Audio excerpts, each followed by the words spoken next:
peth cyntaf ydych angen wneud ydy agor y feddalwedd notebook ar eich cyfrifiadur. Ar ôl agor fyddwch chi'n gallu gweld y ffenast yma. Os newch chi glicio ar y llun bach, ydych chi'n gweld wedi gylchu'n fan hyn, wneith o agor opsiynau yma i chi. Ydych chi angen dod o hyd i'r Lesson Activity Toolkit 2.0, ac os nad ydych chi'n ei weld o, bosib fod rhaid i chi lawrlwytho hwn. Mae'n hawdd ofnadwy.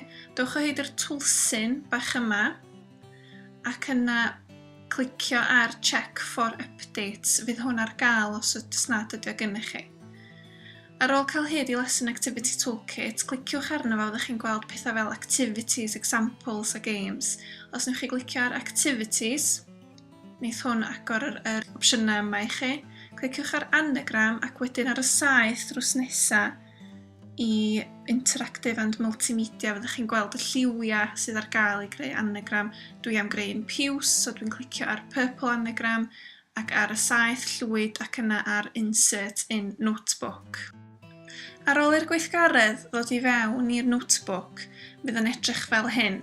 Os gliciwch chi ar Edit, fyddwch chi'n gallu gweld lle gallwch chi newid yr anagramau. Os ydych chi eisiau hwn fod ar cael ei amseru, hynny yw rhoi pwysau ar y myfyrwyr, cadwch y tic ar y timer, fel arall tynnwch y tic, neu fydd nhw yn cael ei amseru. Yn fan hyn dwi'n canolbwyntio ar geiriau iechyd a diogelwch, Cymraeg a Saesneg, ac mae eisiau teipio nhw fewn yn gywir o dan yr teitlau anagram 1, 2, 3, 4 a 5. Mae gen ni haint, germs, afiechyd, cross-contamination a clefyd.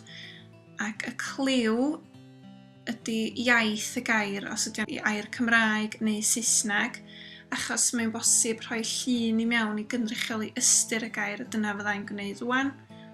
Felly clicio ar Insert Picture File, ac fydd hwn yn galluogi chi rhoi llun i mewn dych chi eisoes wedi arbed ar eich peiriant chi.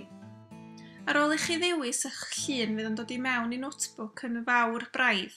Mae angen i chi afal yn yr cylch bach llwyd yn y gornel a llusgo fo i wneud o'n llai, a wedyn tynnu fo mewn i'r sgwâr wrth ochr eich gair chi. Gwnewch hynny ar gyfer yr holl eiriau, neu hynny faint o eiriau mae gennych chi lun ar ei gyfer, ac wedyn cliciwch ar OK. Cliciwch ar y llun bach o'r sgrin glas mwyn gwneud i'r llun llenwi'r sgrin i gyd pan ydych chi'n gwneud yr anagramau gyda'ch dysgwyr.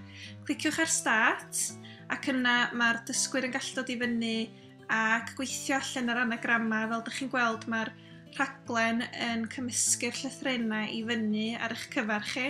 Os ydych chi'n clicio ar y gair cliw, yna mae'r gair ydych chi wedi teipio mewn a'r llun ydych chi wedi rhoi i mewn yn dangos.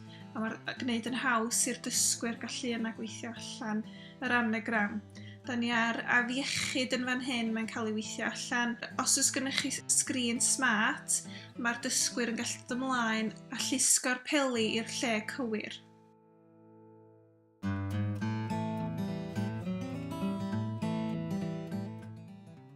Dyma chi'r gair cross-contamination wedi cael ei orffen, ac os ydych chi'n clicio ar Next, dyna sy'n mynd â chi i'r gair nesaf, a hwn di'r gair olaf sef clefyd, a mae'n cael ei weithio allan, a dyma ni wedi gorffen.